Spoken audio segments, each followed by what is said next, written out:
Brand, Anytime en Podium een jaar geleden. Vogelmarkt bestaat 40 jaar. Het is vandaag 23 oktober. Dit is het Pelemaasjournaal. Het gemeentebestuur heeft de opdracht gegeven aan Schouwburg, Kunstencentrum en Bibliotheek om het aanbod samen te brengen in een cultuurhuis. Als het kan wil het bestuur dit op één locatie. Een werkgroep is op dit moment bezig met onderzoek naar de haalbaarheid van een cultuurhuis. Bij de gesprekken over samenwerking is nu ook het Reiland College betrokken om de rol van het onderwijs een plaats te geven. De scholengemeenschap is niet bij de bestuursopdracht betrokken. Ook andere cultuurinstellingen kunnen mogelijk in een later stadium aansluiten. Aanleiding voor de opdracht van een cultuurhuis was in eerste instantie de vernieuwing en uitbreiding van de Schouwburg. Hierbij ontstond het idee dat de verbouwing een mogelijkheid biedt om de bestaande culturele activiteiten in Venray te verbinden. Aan het einde van dit jaar wordt meer bekend over de mogelijkheden van een cultuurhuis. Het is vandaag precies een jaar geleden dat snackbar Anytime en jongerencafé Het Podium werden getroffen door een grote brand. Beide panden werden hierbij verwoest en onbruikbaar verklaard. Nu een jaar later liggen de twee panden er nog steeds verlaten bij. Er is sindsdien geen activiteit meer geweest. Veel omwonenden herinneren zich de brand in hun buurt nog goed. Nou, ik was binnen en toen hoorde ik mensen schreeuwen. Er kwam een meisje naar buiten toe. Die werkte bij Anytime in de keuken.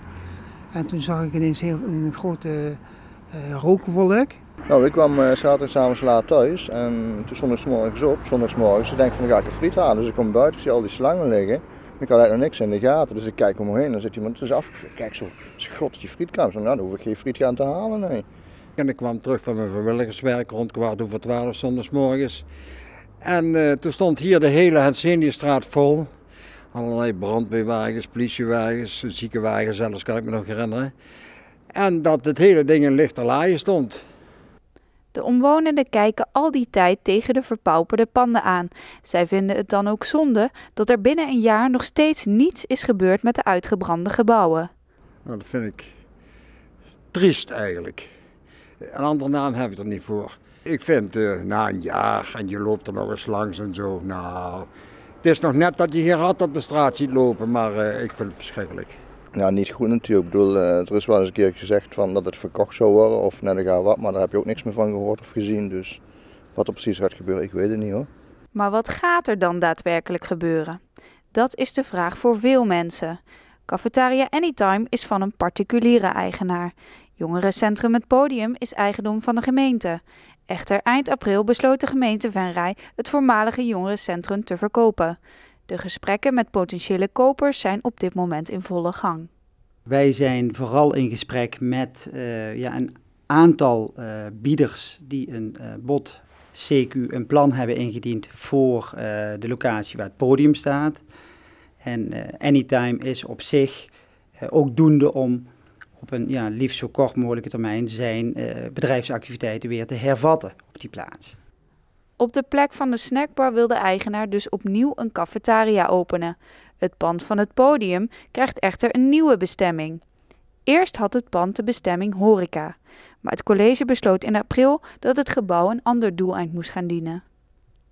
Dat ging erover dat we op die plaats geen luidruchtige horeca, geen gewone horeca terug willen laten komen. En dat we daar een aantal andere voorbeelden voor hadden die zouden kunnen.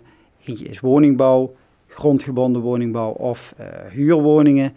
Een andere mogelijkheid is maatschappelijke doelen die daar te laten gebeuren of dienstverleningsmogelijkheden. Wanneer er daadwerkelijk iets gaat gebeuren, durft wethouder Peters niet te zeggen, aangezien zij met twee partijen concreet in onderhandeling zijn.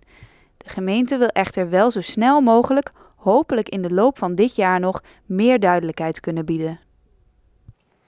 De voorgenomen fusie tussen Rabobank Maashorst en Rabobank Venray is door de ledenraden van beide banken goedgekeurd. De leden stemden gisteravond in met het fusievoorstel. De twee banken gaan vanaf 1 januari 2013 samen verder onder de naam Rabobank Horst Venray. Het afgelopen jaar zijn de leden van de ledenraad intensief betrokken geweest bij het fusieproces. Rabobank Horst Venray kan door de fusie beter tegemoetkomen aan de toegenomen eisen op het gebied van bediening van klanten en specialisme beter waarborgen. Voor de meeste klanten verandert er vrijwel niets. Zij kunnen nog steeds terecht bij een vertrouwde bankkantoor. De schaalvergroting gaat niet ten koste van de lokale betrokkenheid van de Rabobank. Aanstaande zondag 28 oktober viert de Vogelmarkt van de vereniging De Gevleugelde Vrienden Wansum en Omgeving het 40-jarige jubileum. In oktober 1972 werd de markt door 3 leden van de vogelvereniging opgericht. Het idee ontstond doordat de leden een grote hoeveelheid gekweekte vogels niet meer allemaal zelf konden huisvesten. En toen hebben ze het idee geopperd om de vogelmarkt in het leven te roepen om onderling vogels te ruilen. Wat later eigenlijk uitgroeide tot een evenement waar ook de mensen uit de omgeving echt toch wel naar vogels kwamen kijken. De aankomende vogelmarkt, die hebben we toch, omdat het de 40ste jaargang is, hebben we toch een beetje een feestelijk tintje willen geven. Wij als vereniging doen het gewoon eigenlijk hetzelfde als de andere maanden. Met die verstand dat iedere bezoeker van onze vereniging krijgt een consumptie aangeboden.